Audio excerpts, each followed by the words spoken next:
Bismillahirrahmanirrahim. Assalamualaikum warahmatullahi wabarakatuh. Salam sejahtera untuk kita semua. Kembali lagi pada pertemuan mata kuliah kimia medisinal.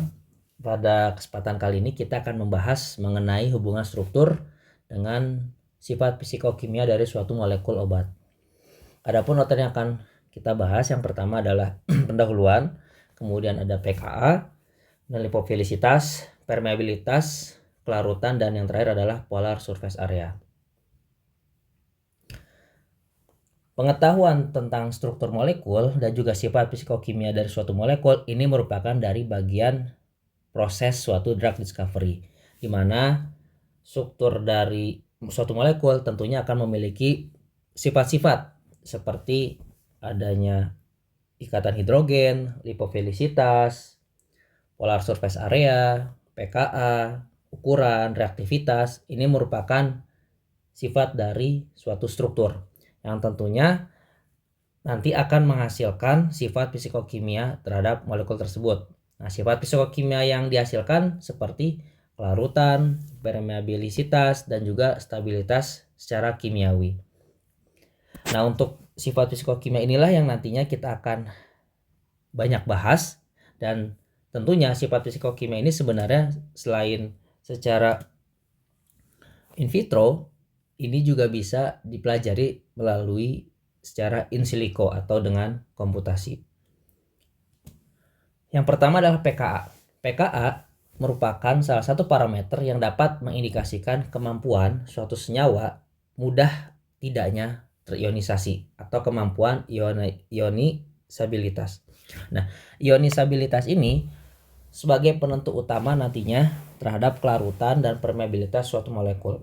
Nah, saat nilai pH sama dengan pKa, maka konsentrasi antara molekul netral dengan yang terionisasi ini jumlahnya akan sama. Nah, pada umumnya obat ini mengandung gugus-gugus yang dapat terionisasi untuk memperbaiki sifat dari kelarutan molekul tersebut. Nah, konsep dasarnya adalah pKa suatu molekul bila nilainya rendah, maka molekul tersebut memiliki sifat keasaman yang lebih kuat dibandingkan dengan suatu molekul yang pKa-nya ini lebih besar. Nah, ini data bisa kita lihat bahwa hampir 75% molekul ini merupakan molekul yang bersifat basa, kemudian 20% yang bersifat asam, dan kalau kita gabung ini 95% bahwa molekul ini merupakan molekul yang dapat reionisasi. Karena jika molekul yang memiliki gugus basa atau gugus asam, nah gugus inilah yang berperan terhadap proses ionisasi suatu molekul. Dan hanya 5% saja suatu molekul obat ini yang tidak dapat terionisasi. Berikut beberapa nilai pKa dari obat-obatan yang bersifat asam dan basa dapat dilihat pada tabel 1, di mana obat-obat asam diantaranya misalkan penisilin V, asam salisilat, asam asetil salisilat, diklofenak, kemudian obat-obat yang bersifat basa seperti kokain, efedrin, imipramin, dan atropin. Selanjutnya, untuk molekul yang terionisasi lebih mudah larut dalam air, ini jika dibandingkan dengan molekul netral, karena molekul yang terionisasi ini sifatnya nanti akan lebih polar. Nah, sebaliknya berarti molekul netral ini dia lebih mudah larut dalam kondisi lingkungan yang lebih lipofil, sehingga dia memiliki kemampuan permeabilitas yang lebih baik.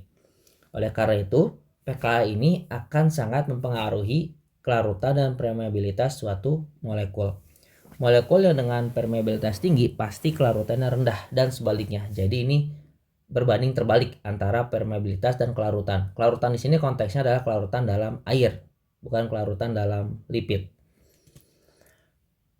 Kita bisa lihat di sini ada grafik ya, kita bisa melihat hubungan antara kelarutan dengan permeabilitas. Jadi pada gambar yang pertama kita bisa melihat seiring berjalannya kenaikan pH, maka permeabilitas suatu molekul itu semakin menurun, sedangkan kelarutan dari suatu molekul akan semakin meningkat. Ini kita bisa lihat bahwa ada hubungan terbalik ya, berbanding terbalik antara permeabilitas dengan solubilitas. Nah, selanjutnya untuk mempelajari nilai pKa, salah satunya kita bisa menggunakan persamaan Henderson-Hasselbalch, di mana di sini persamaan ini menghubungkan antara nilai pH dengan pKa. Nah, sebelum memahami persamaan ini, kita harus paham dulu terkait konsep asam basa yang dimaksud nanti digunakan untuk persamaan Henderson-Hasselbalch ini. Jadi, kalau misalnya kita punya suatu asam, ya, misalkan kita punya di sini molekulnya adalah RCOH, asam karboksilat. Kemudian pada saat dia terionisasi, maka dia akan membentuk basa konjugasinya, hanya akan dilepaskan, ya, melepaskan proton. Nah, jadi kita bisa berbicara di sini dalam bentuk asamnya. Ini kita bisa lihat bahwa molekul ini terprotonasi. Sedangkan untuk yang basanya ini tidak terprotonasi. Nah, kemudian untuk yang molekul yang basa pun juga sama, ya. Kita lihat basa ini sebenarnya adalah kemampuan dari suatu molekul untuk bisa menarik proton. Nah, jadi kalau misalkan reaksinya sebenarnya kan basa, misalnya kita punya basa kemudian ditambah suatu H+, kemudian kita mendapatkan suatu asam konjugasinya, di mana asalnya di sini basa punya PEB, PEB-nya digunakan berikatan dengan H. Nah, tetapi kalau misalnya kita dalam konsep pKa di sini, basa ini memiliki nilai pKa, maka basa ini kita posisikan sebagai asam konjugasinya. Makanya di sini digambarkannya adalah RCNH3+, yaitu merupakan asam konjugasi dari basa RCNH2. Nah, sehingga posisinya sama dengan asam, sama-sama melepaskan proton. Nah, kita bisa lihat dari asam dan basa ini, kalau misalkan dalam konsep terprotonasi sama tidak terprotonasi ini sama, ya, dimana pada bentuk asam, untuk asam ini terprotonasi karena masih ada H-nya. Sedangkan pada basa pun juga sama, masih ada terprotonasi karena ada H-nya. Sehingga pada konsep asam yang basa konjugasinya unprotonated atau tidak terprotonasi karena dia melepaskan H+, dan ini pun juga kita temukan pada basa RCNH3+, ini basanya ini juga melepaskan proton, ya, jadi unprotonated. Tetapi kalau misalkan kita konsepnya dilihat dari segi terion dan tidak terionisasi, nah, maka ini ada perbedaan. Untuk asam, pada bentuk asamnya ini kita lihat unionized, tidak terionisasi. Sedangkan pada basa ini ionized atau terionisasi. Dan untuk yang asam pada basa konjugasinya ini terionisasi, sedangkan yang basa tidak terionisasi. Nah, ini ada perbedaan dalam konteks kalau kita lihat dari segi dia terionisasi atau tidaknya. Nah, kemudian kita punya persamaan umum bahwa Ha ini reaksinya kesetimbangan menghasilkan H+ plus A- atau basa konjugasinya. Nah, keseimbangan inilah kita kenal dengan istilah Ka, tetapan kesetimbangan asam, ya. Asamnya khususnya asam lemah. Kemudian dengan reaksi kesetimbangan kita bisa mendapatkan Ka sama dengan konsentrasi H+ dikali konsentrasi A- dibagi konsentrasi H, atau misalnya konsentrasi ruas molekul yang sebelah kanan dibagi jumlah konsentrasi molekul yang ada di ruas kesetimbangan sebelah kiri. Kemudian kita bisa susun Ka ini sama dengan H+ dikali basa konjugasi per konsentrasi asamnya. Jadi A- ini kan merupakan basa konjugasinya, Ha merupakan bentuk asamnya. Nah, kemudian jika kita logaritmakan ruas kiri dan ruas kanan, maka kita akan mendapatkan log Ka sama dengan log H+ plus log konsentrasi basa konjugasi dibagi konsentrasi asam. Kemudian kita pindah ruaskan, ya, jadi min log H+ sama dengan min log Ka ditambah log konsentrasi basa konjugasi per konjugasi asam. Nah, min log H+ kita kenal dengan pH dan min log Ka kita kenal dengan pKa. Maka kita bisa mendapatkan persamaan ini, ya. Nah, untuk pKa suatu basa, ini tadi sudah saya sampaikan bahwa pKa suatu basa ini ditentukan sebagai asam konjugasinya. Nah, oleh karena itu kalau kita lihat bentuk kesetimbangan gugus fungsi basa, karena tadi ionized ini merupakan kebalikan dari gugus fungsi asam yang unionized, maka persamaan yang Henderson-Hasselbalch ini bisa kita tulis untuk yang basa ini adalah pH sama dengan pKa min log. Ya, bentuk terionisasinya per bentuk tidak terionisasinya. Sama ya, kalau misalnya kita lihat ionisasi ini adalah basa konjugasinya kalau misalkan pada asam ya. Tapi kalau pada basa untuk ionisasi formnya itu adalah asam konjugasinya. Nah, jadi kebalikannya seperti itu. Nah, pada kondisi lingkungan yang asam atau pH lebih rendah daripada nilai pKa, maka gugus fungsi basa yang akan terionisasi. Kemudian pada kondisi sebaliknya, kondisi basa di mana pH lebih besar daripada pKa, maka gugus fungsi asam akan terionisasi. Perlu diperhatikan bahwa pada molekul organik gugus fungsi asam ini biasanya adalah asam karboksilat, dan pada gugus fungsi basa adalah gugus fungsi yang memiliki atom N. Ya, bisa amina atau bisa juga N heterosiklik atau N yang mengandung N suatu siklik. Nah, ini bisa dilihat pada materi sebelumnya terkait gugus-gugus fungsi. Nah, kemudian untuk menentukan pKa gugus fungsi ini dari suatu molekul sangat diperlukan. Ya, kita harus memahami pKa tersebut itu biasanya dimiliki oleh gugus fungsi mana. Nah, ini bisa dilihat pada tabel pKa gugus fungsi yang pada materi sebelumnya. Misal sebagai contoh, kaptropil memiliki pKa sama dengan 3,7. Tamoxifen memiliki pKa 8,9. Nah, pada kaptropil yang memiliki gugus fungsi mana yang memiliki nilai pKa 3,7? Apakah karboksilat ini? Apakah tiol? Atau apakah amida? Kemudian tamoxifen juga sama, yang memiliki nilai pKa 8,9 siapa? Apakah gugus amina tersier ataukah fenol? Nah, ini kita harus lihat di tabel ya, kecenderungannya kemana. Nah, untuk kaptropil ini dan juga tamoxifen jelas yang memiliki nilai pKa 3,7 dan 8,9 adalah gugus asam karboksilat dan amina tersier. Nah, selanjutnya dengan persamaan Henderson-Hasselbalch ini kita bisa memprediksi keadaan suatu molekul dalam bentuk nanti terionisasi atau dalam bentuk tidak terionisasi, atau misalkan dalam kondisi tertentu kita bisa memprediksi molekul tersebut lebih banyak dalam bentuk asamnya atau basanya. Nah, misal suatu molekul obat misalkan dalam pH 5,9. Nah, kira-kira ini kita prediksi apakah banyak dalam bentuk terionnya atau tidak terionnya. Nah, ini contohnya adalah kaptropil dan tamoxifen yang tadi sebelumnya kita sudah bahas. Nah, pada pH 5,9 kemudian kita masukkan saja ke persamaan ini ya. pH-nya 5,9, kemudian pKa-nya masing-masing ada 3,7 dan 8,9. Maka kalau misalkan kita pindah ruaskan, maka kita akan mendapatkan persamaan 2,2 sama dengan log konsentrasi basa per konsentrasi asam ya.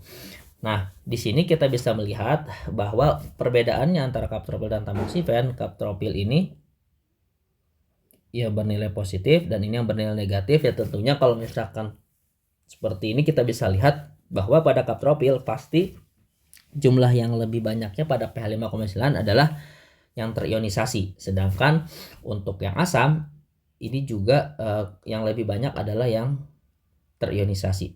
Artinya jumlah untuk jumlah yang untuk yang positif ini pasti jumlah basanya yang lebih banyak, tapi kalau misalkan yang tamoxifen jumlah asam yang lebih banyak, dan keduanya sama-sama bentuk terionisasinya. Nah, oleh karena itu pada pH 5,9 kalau dari reaksi kesetimbangan, maka untuk yang kaptropil karena memang banyaknya dalam keadaan terionisasi, maka reaksi kesetimbangan akan lebih banyak bergeser ke arah kanan, sedangkan untuk yang tamoxifen reaksi kesetimbangan akan bergeser ke arah kiri. Sebagai contoh yang lain, misalkan bentuk manakah yang akan lebih dominan pada kaptropil dan tamoxifen pada pH 2,1, di mana nilai pH ini semuanya dibandingkan dengan nilai pKa baik kaptropil dan tamoxifen, nilai pH ini lebih rendah dibanding kondisi lingkungannya ini lebih rendah ya pH-nya, dan ini tentunya lebih asam. Nah, oleh karena itu pada saat kita masukkan ke persamaan Henderson-Hasselbalch ini, maka kita akan memperoleh pada kaptropil ini kondisi asamnya akan lebih banyak, dan untuk yang tamoxifen pun juga kondisi asamnya yang akan lebih banyak. Tetapi untuk yang kaptropil maka yang akan banyak terbentuk adalah bentuk yang tidak terionisasi, sedangkan untuk yang tamoxifen bentuk yang terionisasi. Maka kalau misalkan kita lihat dari pergeseran reaksi kesetimbangannya, semuanya ini ke arah kiri dari reaksi kesetimbangan.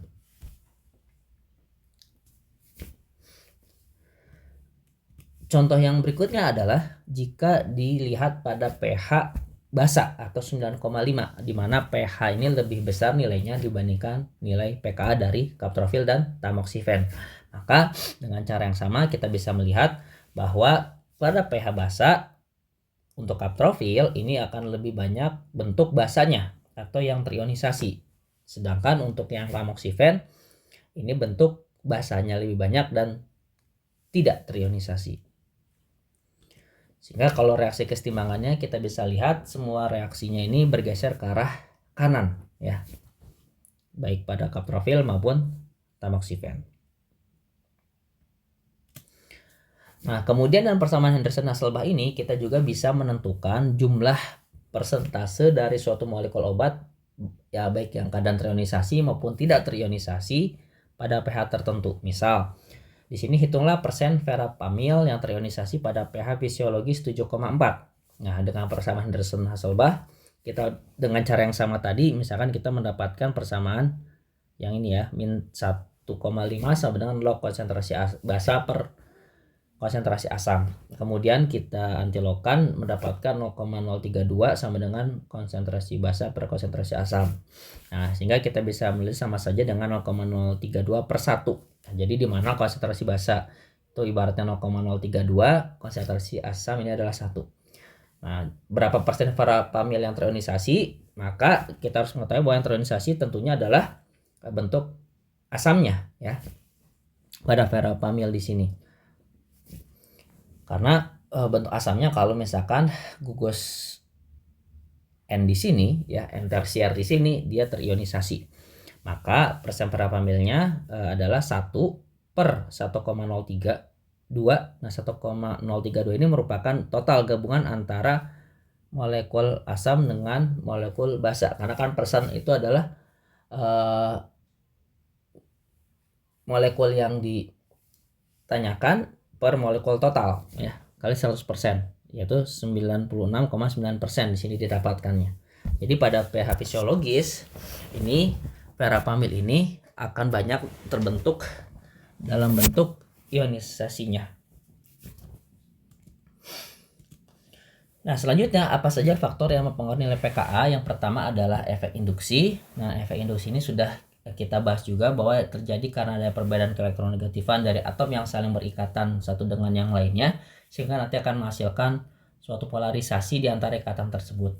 Nah, kita tuliskan biasanya polarisasi itu dengan bentuk muatan parsial yang baik positif maupun negatif, yang nantinya akan memberikan pengaruh ya terhadap ikatan atom tetangganya yang terdekat. Nah, tentunya adanya gugus-gugus penarik elektron atau pendorong elektron ya, ini akan mempengaruhi dari nilai pKa. Contoh misalkan di sini ada asam asetat, kemudian di mana salah satu H-nya ini atomnya diganti dengan F. Kemudian ada juga contohnya ada trifluoroasetat di mana ketiga atom H-nya itu diganti oleh atom fluor. Kita bisa lihat nilai pKa-nya ini semakin rendah ya. Kemudian contoh yang kedua adalah adanya amina. Ya, di sini ada amina. Yang pertama adalah amina tersier, kemudian ada amina sekunder, kemudian ada juga amina sekunder yang di sininya ada klor. Nah, kita bisa lihat pKa-nya berubah ya. Nah, ini bisa kita lihat pada contoh yang pertama, ini ternyata dengan adanya gugus fluor, yang dimana gugus fluor ini adalah gugus penarik elektron, ini akan meningkatkan keasaman sehingga proton dari asam karboksilat ini akan semakin mudah dilepaskan. Sedangkan kalau pada contoh yang amila di sini, ini bisa menurunkan kebasaan ya. Misalkan kita kasih contoh ya, karena di sini adanya Cl ya, adanya Cl, dia kan juga penarik elektron. Nah, sehingga kebasaan dari N itu akan semakin menurun. Selanjutnya adalah efek mesomeri atau efek konjugasi sebenarnya, atau efek resonansi. Yang kita bisa lihat bahwa efek mesomeri ini adalah efek yang melibatkan delokalisasi bisa elektron N atau elektron V pada sistem orbital yang terkonjugasi. Nah, efek mesomeri ini akan memberikan signifikansi yang lebih besar daripada efek induksi. Ini contohnya adalah resonansi ya dari suatu sistem terkonjugasi, di mana nanti akan ada perubahan muatan dari setiap atomnya, muatan parsial dari setiap atomnya. Kemudian, nah di sini gambaran bahwa efek mesomeri jika terjadi ini bisa dapat disebabkan adanya gugus penarik ataupun pendorong dari suatu elektron ya. Di sini contoh penarik adalah gugus karbonil ya, ini salah satu contohnya. Kemudian juga ada gugus pendorong seperti metil atau alkil ya. Kemudian mendorong elektron sehingga Pb dari atom oksigen ini akan mendorong ke sebelah sisi kiri. Nah, contohnya di sini pengaruh pKa terhadap aktivitas. Kita bisa melihat ada 4 molekul di sini ya, dengan nilai pKa yang berbeda-beda ya. Karena adanya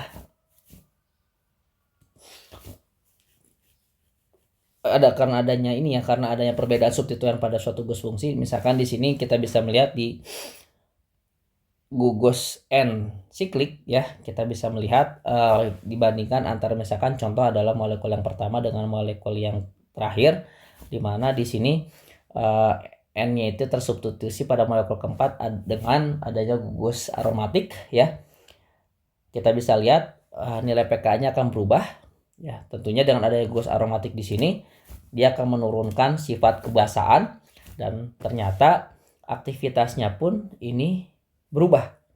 IC50 adalah indikator kita mengetahui aktivitas, yaitu inhibitory concentration 50. Jadi pada konsentrasi berapa yang dapat menghambat sebanyak 50%. Nah, di sini molekul ini merupakan contoh agonis reseptor D opioid, dan ternyata dengan adanya gugus piperidin ini selain dia menurunkan kebasaan dari molekul tersebut, ternyata aktivitas pun jadi semakin lemah ya dibandingkan dengan yang pertama ya, karena kalau bisa kita lihat dari sisi ikatan kimia, ada kemungkinan bahwa gugus NH yang tidak tersubstitusi ini berperan dalam berikatan dengan reseptor D opioid, bisa saja berperan memberikan interaksi ikatan hidrogen dengan molekul reseptor tersebut.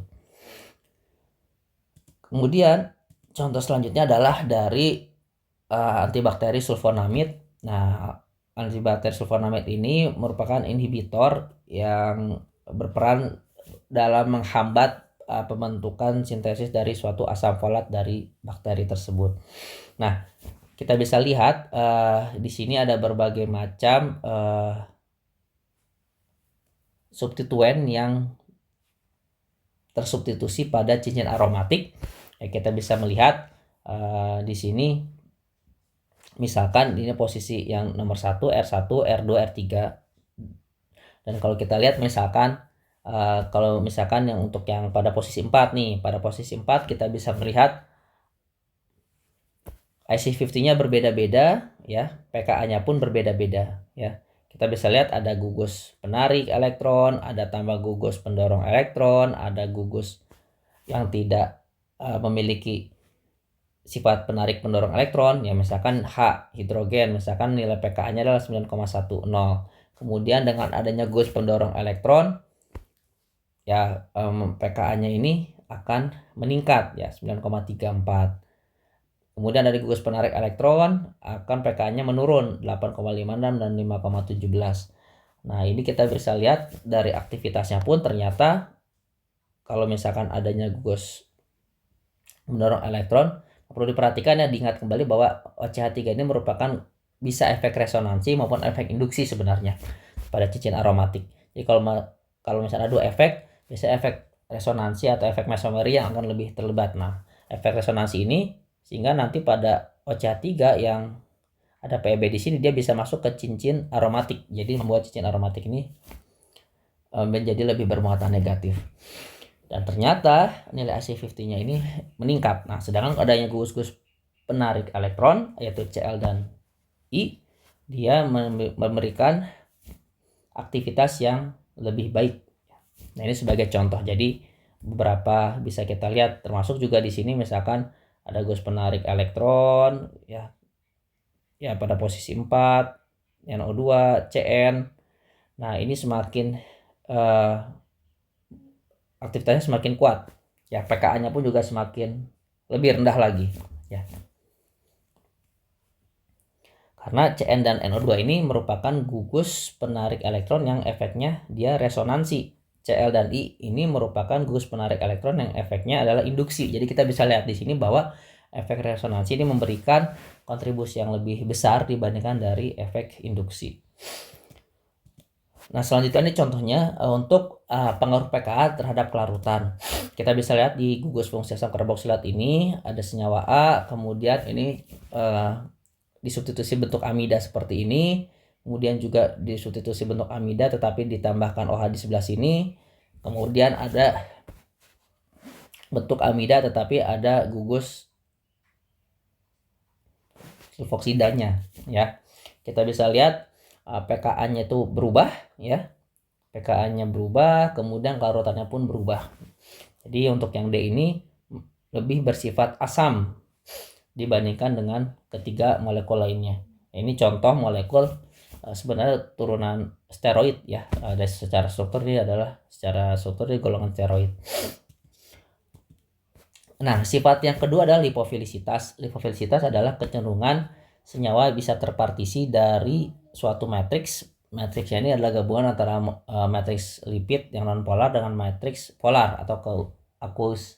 Nah, untuk matriks yang polar biasanya kita gunakan larutan buffer, untuk yang nonpolar biasanya menggunakan oktanol. Nah, nilai partisi ini ditentukan berdasarkan nilai log D dan log P. Nilai log P dan log D ini sebenarnya hampir sama. Hanya kalau misalkan kita menuliskan log D ini biasanya koefisien distribusi atau partisinya ini pada pH tertentu seperti itu. Nah, log P ini sangat dipengaruhi oleh sifat struktur seperti volume, dipolaritas, keasaman ikatan hidrogen atau kebasahan ikatan hidrogen. Dan lipofilisitas ini nanti juga dapat berpengaruh terhadap ADMET dari suatu obat, ya. Dan secara umum agar optimal terserap pada sistem pencernaan, maka dosis suatu molekul obat kalau misalnya ingin diberikan dalam dosis oral harus memiliki nilai log P sekitar 0 sampai 3. Nah, ini ada grafik kita lihat di mana pada nilai log P di bawah 0, maka di sini kemampuan permeabilitas untuk menembus lipid bilayernya ini sangat rendah, ya. Tapi jika misalkan log P-nya ini lebih dari 3, maka kelarutan dalam airnya ini sangat rendah. Artinya pada bagian sini karena kelarutan atau misalnya permeabilitasnya ini dalam lipid bilayernya rendah, berarti pada log P di bawah 0 ini memiliki kelarutan yang sangat baik. Sedangkan untuk bagian sini pH di atas 3 dia memiliki kemampuan permeabilitasnya sangat baik. Nah, jadi kita ingat kembali bahwa permeabilitas ini akan berbanding terbalik dengan kelarutan dalam air, ya. Nah, ini tabel 3 bisa kita lihat pengaruh nilai log D terhadap sifat obat. Bisa dilihat log D misalkan pada pH fisiologis 7,4 dengan nilai log D yang berbeda, dia akan mempengaruhi kelarutan, kemudian permeabilitas, metabolisme ya. Bisa rendah, bisa tinggi ya. Nah, ini dipengaruhi oleh nilai log D.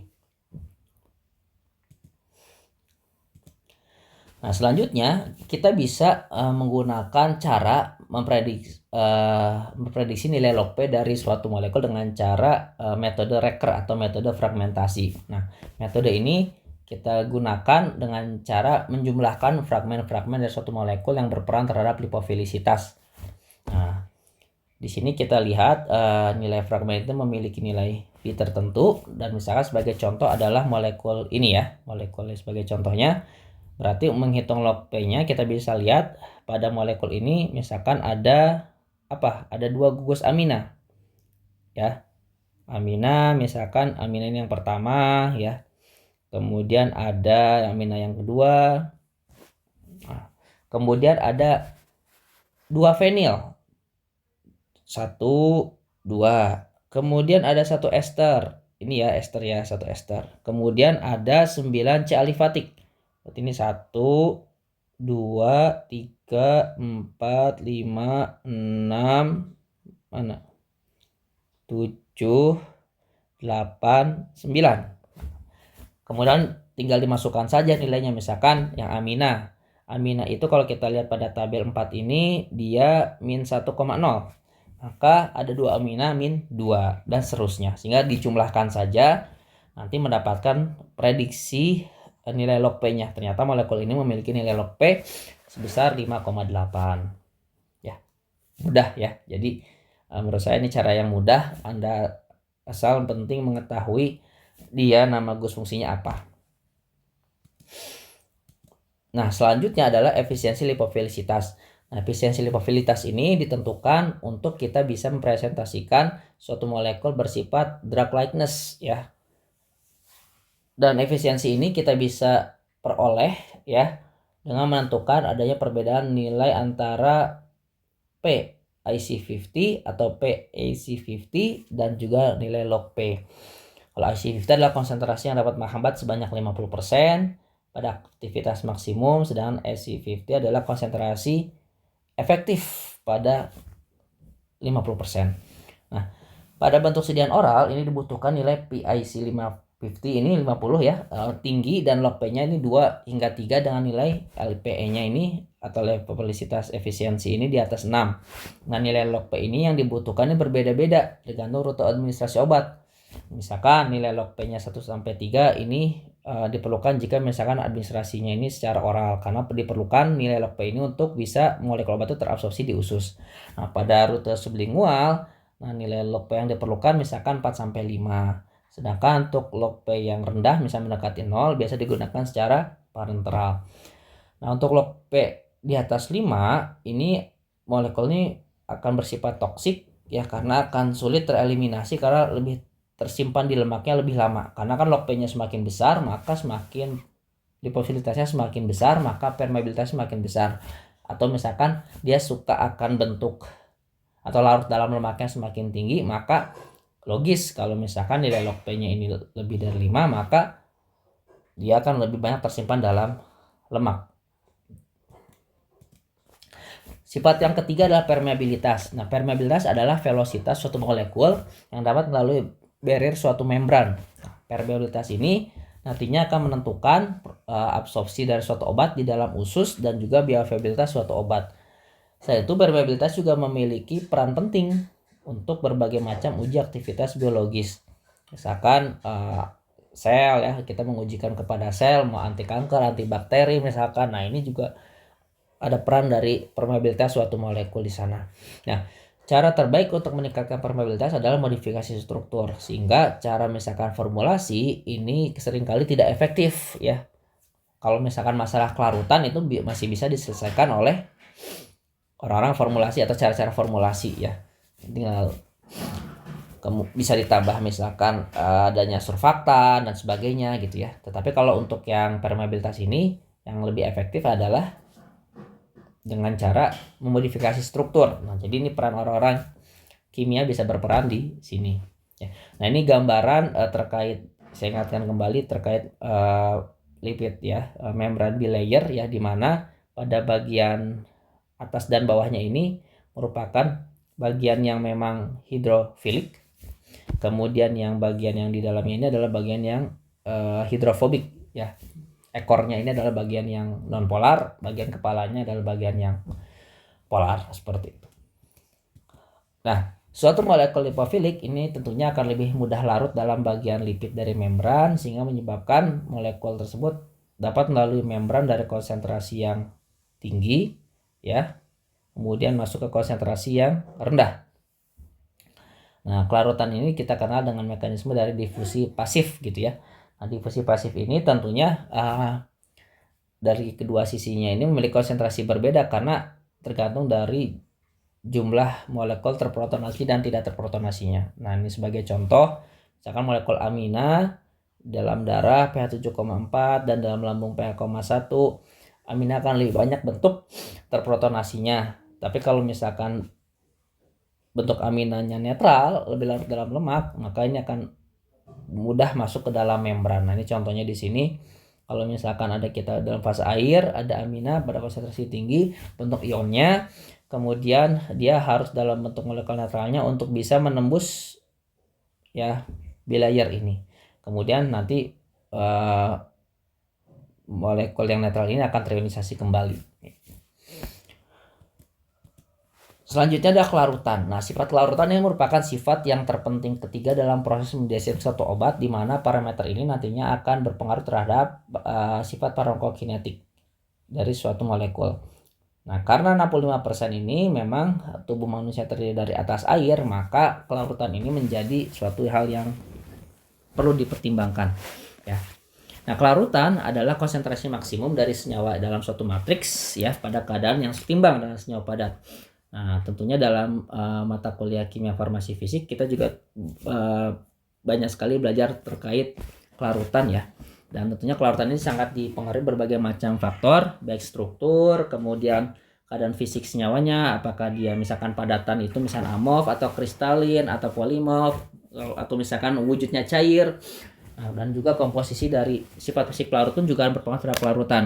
Jenis pelarutnya, apakah pelarutnya polar, non-polar, semi-polar, atau adakah kopelarut yang ditambahkan. Ada juga misalkan komponen larutannya misalkan pH berpengaruh terhadap kelarutan. Suhu pun juga salah tentunya. Suhu semakin meningkat juga meningkatkan kelarutan. Atau misalkan ada juga komponen pelarut lainnya seperti adanya tambahan ion, garam, lipid, protein, surfaktan. Ini semuanya berpengaruh terhadap kelarutan. Nah, kelarutan ini sangat dipengaruhi oleh sifat fisik dan kimia suatu molekul seperti lipofilisitas, tentunya tadi jelas ya. Dan lipofilisitas ini nanti akan dipengaruhi oleh interaksi van der Waals, ikatan dipolar, hidrogen, dan juga ikatan ionik. Selain itu juga dipengaruhi oleh ukuran, berat molekul, dan bentuk. Ya, tentunya secara umum semakin untuk molekul organik ya, semakin misalkan semakin panjang rantainya atau semakin besar suatu molekulnya, MR semakin besar, maka kelarutannya akan semakin rendah. Kemudian ada pKa. Nah, pKa ini juga nanti berpengaruh terhadap kelarutan. Ya, untuk pKa sendiri tadi kita sudah banyak membahas bahwa pKa ini dipengaruhi oleh adanya gus fungsi mudah terionisasi atau tidak. Ya. Kemudian ada energi kisi kristal. Nah, ini tentunya dalam proses kelarutan itu kita sudah juga membahas di materi termodinamika bahwa pada proses kelarutan misalkan suatu molekul kristal ya, agar molekul kristal itu bisa larut maka dibutuhkan suatu energi yang bisa memutuskan ikatan antara kisi-kisi kristalnya. Nah, kalau pada kimia medisinal, energi kisi kristal ini bisa kita gunakan juga untuk menemukan titik leleh. Sebenarnya juga pada bidang farmasi fisik pun juga bisa ya digunakan. Nah, kita bisa memprediksi kelarutan menggunakan data log P yang tadi misalkan kita hitung ya dengan metode Recker tadi. Nah, misalkan menggunakan persamaan Yalowski-Banerjee di sini, misalkan jika diketahui suatu titik leleh suatu zat ya, kita menggunakan persamaan ini ya, log P-nya tadi bisa mendapatkan dari hasil yang tadi ya. Jadi log S sama dengan 0,8 min log P min 0,01 dikali titik leleh min 25. Kalau titik leleh diketahui, log P-nya bisa diketahui, maka kelarutannya juga nanti bisa diketahui ya. Nah, untuk senyawa non elektrolit kita bisa menggunakan persamaan yang ini. Nah, kalau misalkan ada suatu zat titik nilai tidak diketahui, misalkan kita anggap 125 derajat Celcius, maka kita bisa menggunakan yang persamaan yang ketiga ini. Dan kalau misalkan nanti dipengaruhi oleh luas permukaan polar kelarutannya, maka kita bisa menggunakan persamaan yang terakhir ini, hubungan antara TPSA ya, total polar surface area, dengan data log P-nya, sehingga kita bisa memperoleh kelarutan. Kemudian untuk kelarutan dari senyawa yang ionik ini bisa kita lihat dengan persamaan Henderson Hasselbalch ini ada hubungan dengan S0 atau kelarutan intrinsik yang menjelaskan kelarutan senyawa dalam bentuk netralnya. Maka dalam persamaan Henderson Hasselbalch ini, jika kita bisa mendapatkan mengetahui pH dan pKa-nya di suatu molekul dan kita bisa mengetahui nilai S0-nya ya, maka kita bisa memperoleh data kelarutannya. Nah, ini tabel tentang kelarutan dan drugability ya. Jadi misalkan kita bisa lihat dari data S0 intrinsiknya atau kelarutannya ya. Kemudian drugability-nya dan juga log P-nya. Nah, kita bisa lihat misalkan contoh pada grup yang kelompok ketiga di sini, dimana kalau misalkan kelarutannya min 4 hingga min 2 atau kelarutan konsentrasinya sekian 100 mikromolar per liter hingga 10 milimolar dengan log P-nya 3,5 hingga 1,5, maka drugability-nya ini baik ya. Tapi kalau misalkan grup 0, nah grup 0 ini drugability-nya ini impossible, jadi tidak mungkin molekul-molekul yang masuk kelompok ini memiliki sifat untuk menjadi obat, itu tidak mungkin ya. Kalau yang grup 2 ini kurang disukai ya, seperti itu. Oke, selanjutnya adalah polar surface area atau PSA ya. Nah, ini merupakan representasi dari bagian polar suatu molekul. Nah, PSA ini dapat ditentukan dengan menggunakan software ya, dan diantaranya Molinspiration, Open Access, dan atau PALAS atau Marwin ya. Nah, parameter ini PSA ini sangat berhubungan dengan kemampuan aksesibilitas suatu molekul dengan pelarut. Nah, PSA ini dapat kita tentukan sebagai basis terhadap log PF gitu ya. Dan ini merupakan representasi permeabilitas melalui suatu sel monolayer dalam cm per second. Ini persamaannya ya. Nah, nilai TPSA ini sangat berpengaruh terhadap sifat-sifat dari suatu molekul. Misalkan TPSA terlalu rendah ya, misalnya di bawah 75, maka akan berpengaruh terhadap resiko toksisitas ya, terutama ketika lipofilitas suatu molekul ini lebih dari 4. Kemudian jika molekul ini digunakan secara oral nantinya, maka biasanya memiliki nilai TPSA ini lebih dari 120. Nah, untuk yang molekul-molekul yang nantinya melewati sistem blood-brain barrier atau BBB ini, atau misalkan pada obat-obatan CNS ya, Central Nervous System, nah maka nilai TPSA-nya ini adalah 40 sampai 90 ya. Tentunya kalau misalnya TPSA-nya ini semakin besar, maka semakin banyak daerah polar di suatu molekul tersebut. Nah, karena tadi BBB ini banyaknya lipid ya, maka harapannya TPSA-nya pun juga harus semakin rendah, makanya 40 sampai 90. Nah, metode yang digunakan untuk menghitung PSA ini ada dua metode secara umum, PSA secara dinamis, PSA dan secara statis. Nah, ada juga yang digabungkan ya antara fragmen dari tiap bagian polar suatu molekul. Nah, untuk yang penggabungan fragmen ini perlu diingat sebenarnya untuk ketiga metode ini hanya yang memiliki heteroatom ya, O, N, Sp yang memang berkontribusi terhadap kepolaran. Kalau karbon tidak ya. Nah, jadi ini berbagai macam caranya. Misalkan yang dinamis menggunakan persamaan Boltzmann dan konformer energi rendah, PSA statis menggunakan suatu basis konformasi energi minimum. Nah, yang metode fragmentasi ini yang relatif sederhana karena kita hanya menjumlahkan nilai fragmen polar saja. Penjumlahannya sama seperti metode Recker yang untuk menghitung log P. Nah, misalnya kita bisa lihat nanti ada tabel nilai CI-nya. Nah, ini dibandingkan misalkan dengan nilai QCT, Quantum Chemical Topology, yang QCT ini secara komputasi ya. Nah, ini teknik untuk menentukan isodensitas suatu permukaan secara algoritmik. Nah, jadi menentukan dengan cara sederhana fragmen-fragmen tadi TPSA sama dengan ya jumlah dari substituen dan kontribusinya terhadap polaritas suatu molekul. Nah, tabelnya seperti ini, kita bisa melihat nilai CI-nya ya, gus fungsi. Nah, ini tinggal kita jumlahkan fragmen dari suatu gus fungsi itu, atau di suatu molekul tersebut ada gus fungsi apa saja. Ada ether, ada epoksida, maka kita hitung TPS-nya, kita tinggal jumlahkan saja. 9,23 ditambah 12,53. Nah, selanjutnya ini ada latihan, silakan dikerjakan. Di mana latihan yang pertama, Anda memprediksi kelarutan dari suatu obat naproxen. Nah, ini dengan persamaan yang tadi ya, persamaan yang terkait solubility atau kelarutan.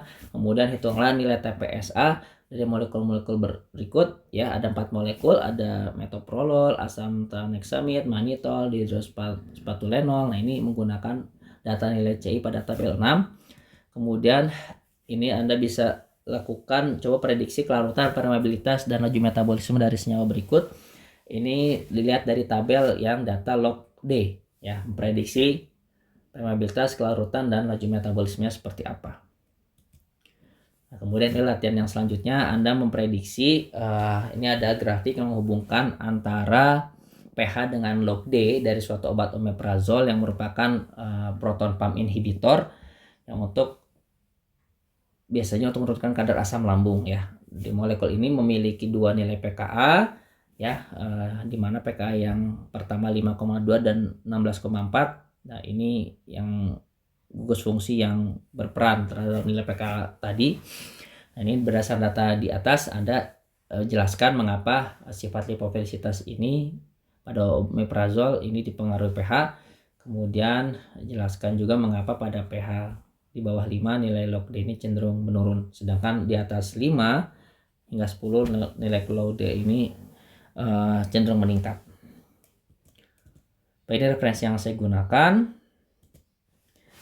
Baik, terima kasih. Demikian yang dapat saya sampaikan. Kurang lebihnya mohon maaf. Assalamualaikum warahmatullahi wabarakatuh. Salam semuanya.